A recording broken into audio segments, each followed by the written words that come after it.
Welcome back. I'm Jeremy with Desert Tsunami, and in today's tutorial we're going to be looking at common events. So a common event, the best way to explain it is really just an event that's going to be ran commonly. Personally, I like to use these with my shops and my save points, but there's a few other ways you can use them. So let's jump right into it. I'm going to show you a pretty decent trick you can do with them, and then a more practical way of using them, because knowing tricks is cute, but how can you actually implement it into your game? So the first thing we need to do to get to our common events is open up your database. In your database, scroll down or come down here to the left and you'll click on common events. Now I kind of set one up here.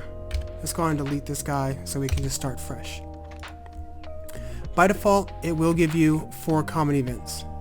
There's a high chance that you may use more common events, and if that's the case, come down here to change maximum, put your desired number in there, I'll say 10, and say OK. Now, when I say these things are for commonly used things, I really do mean for commonly used, and they're really good for making a broad change across your entire game to one type of event. So let's just start making one, and we'll get a bit deeper into that as we go on. First things first, name your common event. You have to know what the name is. Even though the engine doesn't particularly care what you name it, it only sees the ID, so it's only going to see 0001. The naming is primarily for you. And as your games get bigger, you're going to want to know what it is, what common event it is you're trying to call. So this one, I actually am just going to call it jump. And we're going to go through a quick way of making a pretty rudimentary jump system here. So first thing we need to do, let's set up a conditional branch. And actually, if you've noticed, when I double clicked in here, it just opens up our event command. That's absolutely no different from if we were out here and in our eventer and we click here. It's the exact same thing. Just about anything you can use in here, you can use in the common events as well. So back to that jump. Let's create a conditional branch. And what we actually want to do here is come over here to tab 3. Actually, we want to come to tab 4. And we want to click on button. Now, we just need to assign which button is going to be pressed for the player to activate a jump. In this case, I'm going to have them press shift. Yeah, shift is pretty good. And then I just want to see that it is, we'll leave it at is being pressed. We don't need to create a else branch here, so we'll just leave that be. Okay, so that's our start. Now we have to indicate the directions on which the player can jump. So to do that, we're going to come back in here, make another conditional branch, come over here to page 3, and click on character. If the player is facing, let's say, right, we're going to say OK. So that's our first one. The next thing we need to do is come in here into the second conditional branch, and we're actually just going to set up a set movement route. Since we know they're facing right, we want to hit jump. X is going to move them from left to right on the screen. 0 keeps them exactly where they are. If it's anything negative, they're going to go to the left. If it's positive, they're going to go to the right. So he's facing right. I'm going to put 2 and then say OK. Say OK there, and there we go. Okay, so now we have to do this for the other directions. So I'm just going to copy this actually, paste it, and just make some changes. Remember, if you have it selected and you just hit space, it's going to bring up the parameters of this. So we want the character now to face left, We'll say OK. And then in the movement route, we can do the same thing in here. Select that movement, press space. We want to put this at -2. And we'll say OK. OK, apply, and we'll say OK. I think a left and a right should be good enough for you to see how this is going to work out. Now, we have the common event in there, but we now need to call it, which means we need to connect that common event to an event that's on the map. So, I'm going to double click on the top of one of these houses and put jump in here. I'm actually going to set this to a parallel process. Then double click in the contents. And on page 1, if we come down here to flow control, we'll see something that says common event. When we click on this, it's going to bring up this little window, and then we can find a list of our common events. The one we want to use is jump, so we'll click on jump, and we'll say OK. Then we'll just say apply, OK, and let's see how this works. Let's save it. Come over here to our playtest. That is really loud. Go to new. And now as I'm walking around, everything's fine. But then if I press my shift, I do a little hop. If I face right, I'm going to hop right. If I face left, I'm going to hop left. If I'm facing down, nothing happens. Oops, except sticky keys. If I face up, nothing's going to happen. It only works if I'm going left or right. Now, of course we can add the other directions to that. So, let's do that real fast. Let's open back up our common event. We're just going to copy one of these, paste it, and this time we're going to say facing up. Okay.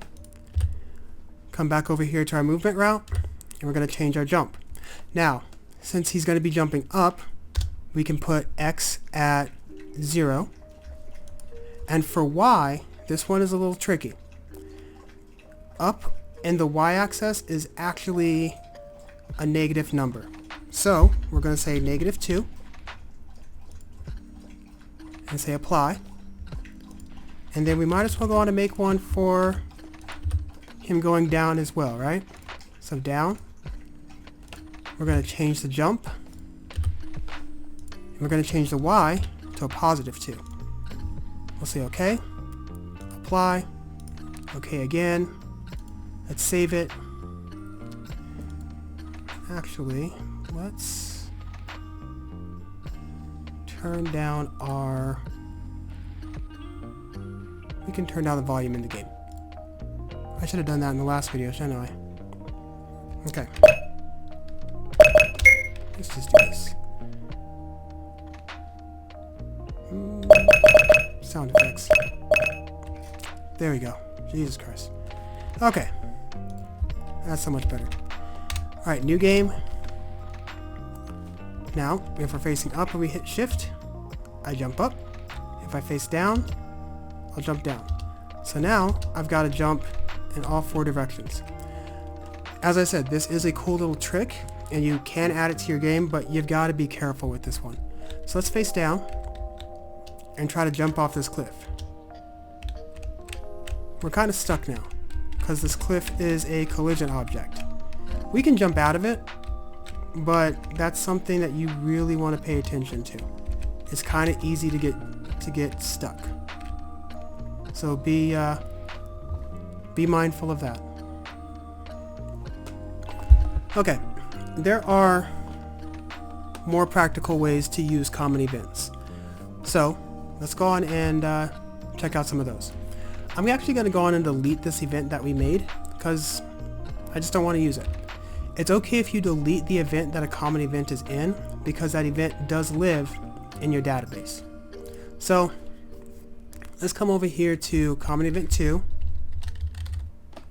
and I'm going to call this one save point. Now, just to note, if we come over here to system 2, we can also turn the save point on here, and what that will do will allow the player to save the game at any point. But if you don't want them to do that, turn that off, but make sure you give them a way to save. Remember, in most cases, we're making an RPG, and the last thing anybody wants to do is spend 3, 4, 6 hours in the game and then lose all that progress. So, back over here in Common Events. What we want to do is open it up, and for the most part, we just need to go to Open Save Screen. That's kind of it. But of course, we want to dress this up. So maybe we'll just ask the player, do you want to save your game? Let's put it somewhere so they know nobody's talking to them. We want to give them a choice. Yes, no, that's perfect. And I'm actually just going to copy this, actually cut it. So I'm going to select it, Control X, and paste it in yes. When they say no, the whole thing will just end and it'll be done. Then we'll say apply. And okay. So, we need to make a save point now. Let's make one right here. And we will name it save point, let's say 01 for now. Let's give it some type of a graphic.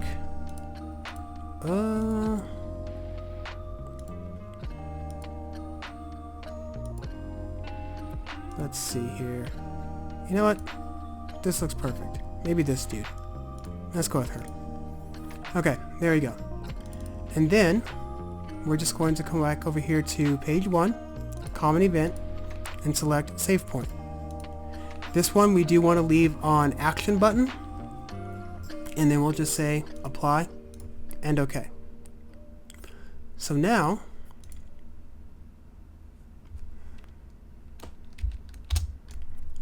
when we come over here and we click on this, do you want to save? Yes. There's our save menu. Okay, so why is this useful? So let's say I've got, let's say you make one over here. So save point 02. For the most part, everything about this, where did we put her? Other, there she is. Everything about this will be practically the same. But this one we're going to make it say this is not a common event. It's going to be completely different here. Alright, let's save that again. And let's see what this looks like. Okay. Do you want to save? We're going to say no this time. And then we're going to, and since we removed the jump, I can just run now. I'm going to click on this one. This is not a common event, but it still opens. Okay. So, how about we get rid of both of these, and we could set this to a common event, or discharge. We can come over here, copy this one, and place it here instead. Now, I know what you're thinking. Couldn't I just make one save point and then copy that save point across the world? Well, you can, but what if you need to change something about your save points? Say, let's make another one over here. Save point 02 again. We're going to use the exact same stuff for this for the most part. Other, got our statue lady. But this one, we decided we want to show a picture. Picture 1, perfect. Show work. Let's go to quick settings. Set her right about here.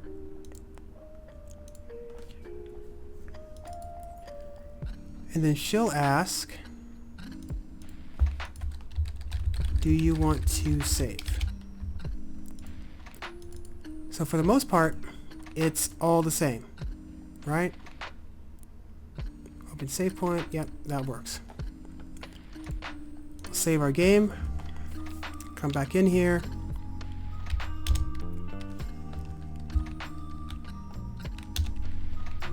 Okay, so that one is our common event, works just as intended.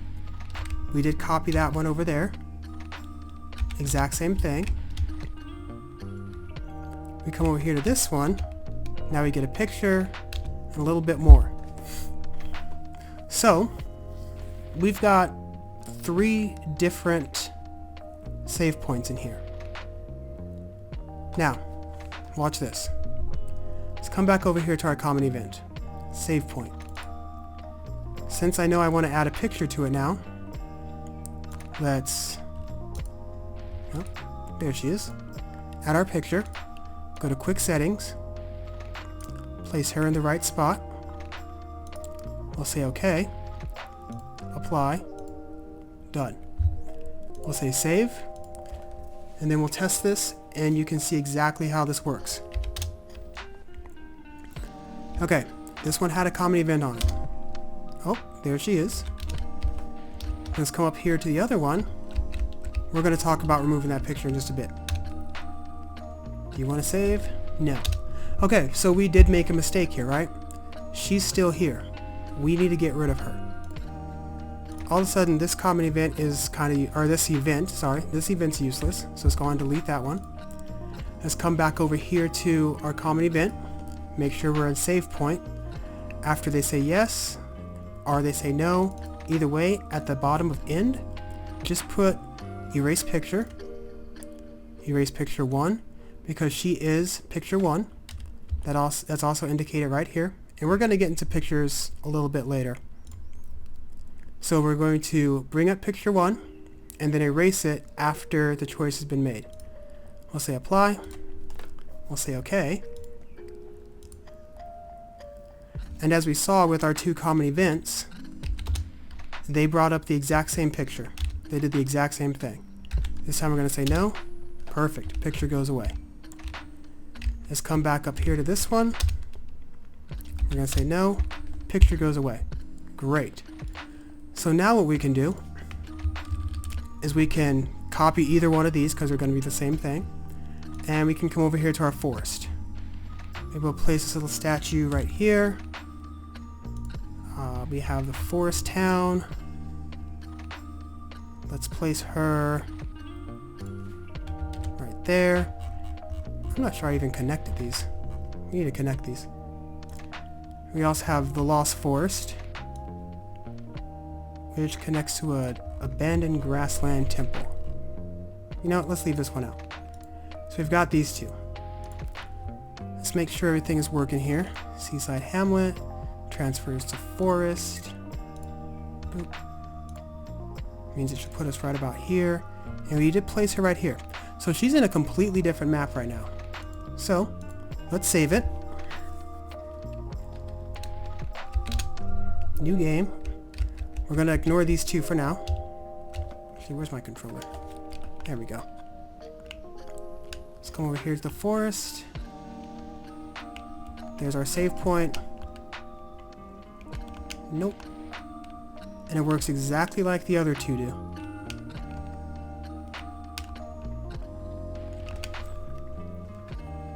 So just to drive this home a bit more, this one is in a completely different map. Let's keep that in mind. Let's get rid of this one. But I do want to make another change to this. So when they say no, she's going to ask, are you sure? It could be there could be danger ahead. There we go. We'll say OK, apply. And now when we come back in here, all 3 of those events, or all 2 of those events at this point, are going to be exactly the same. So we say no, it could be danger ahead. Let's go into the forest. We'll come up here to the other one. Say no. Okay, so the change took effect. And that is kind of it for common events. As I mentioned, they are really, really good for making changes across a broad spectrum of anything in the game, as long as you've set up a common event for it. Any change that you make in here is going to change any event that calls that common event. Now, a few things to pay attention to when it comes to common events. One, you don't want to use them for complicated movement routes. If you try to use it for a complicated movement route, the common event doesn't really know what map it's in. It just does what it's said, or what it's told, sorry. So if you set a movement route in one of these things and your character hits a wall, that could potentially brick the game. That's really the only true dangerous thing of these. Some of the other ways that I use these is all of my fights are on the map itself. So let's say I make a goblin fight, and we're not going to put a whole lot in here right now, but let's go to battle processing, goblin, can escape and can lose. I'll leave those ones in here. If I lose, game over, or, well, that's harsh. If you escape, it's game over. If I lose, it's game over. If I escape, it's erase event and erase event. And once again, we'll talk about all this stuff here. This is just for demonstrations for now. We're going to say OK. And then, when I decide to set up a goblin, all I have to do is call that common event. So if I decide to change, oops, yeah, that's right. So if I decide to change something to this particular fight, I just have to go do it in the common event.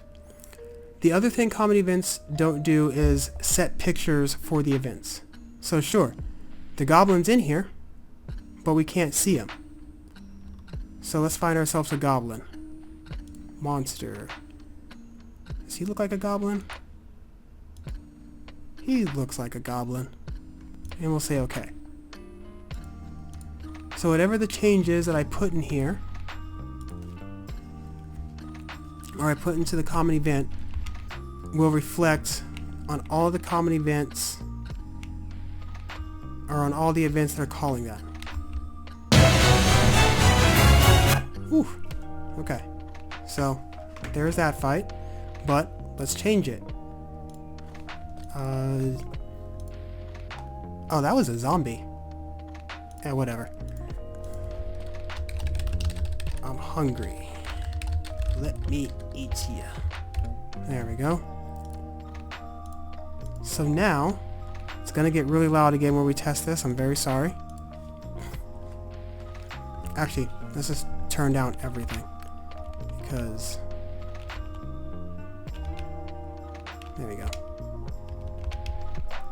And we'll save it that way. Oops. So we'll come out here. We'll find our zombie goblin. And now he tells us that he's hungry and he wants to eat us. And just like with the save points, we can take this, we can copy it, move it all over the place, and if we need to change anything about that fight or anything about that event, we just go into the common event, do our change there, and it's going to change every event that's calling that common event. Okay, I think with that said, we're all done. So, as always, if you did find this video helpful, please like, share, and comment. If there's any topic that you want me to cover, please leave that down in the comments and I will do my best to get to it if it's not already in my list or in the curriculum to get to it. You can also ring the notification bell if you would like to get notified when I upload these, and they usually come every Sunday. So, with that said, keep playing and keep creating. Bye for now.